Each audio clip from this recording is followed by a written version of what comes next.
Aso na nagsusurf sa Bohol, kinagigiliwan ng netizens. Silipin sa report. Showstopper ang isang aso sa Panglao Island sa Bohol matapos niya makuha ang atensyon ng mga turista at netizens sa lugar. Paano ba naman? Hindi lang atensyon ng mga nanood ang nakuha ng aso. He also caught the waves. Kwento ni Hugh Cooper Wipe, hindi raw niya kilala ang mismong may-ari ng aso. Namangha na lang daw talaga siya nang makita ang surfing skills nito.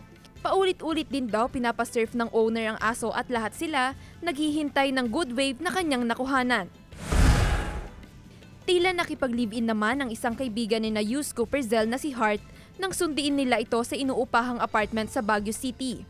Halos mapuno na kasi ng gamit ni Hart ang sasakyan nang sunduin siya ng mga kaibigan para magkasama-sama na sa apartment. Kwento ni Zell, magkakaiba sila noon ng inuupahan. Pero may nahanap na 3-bedroom apartment kaya nag-decide silang lumipat. Paglilinaw pa ni Zell, hindi naman talaga nakipag-live-in si Hart.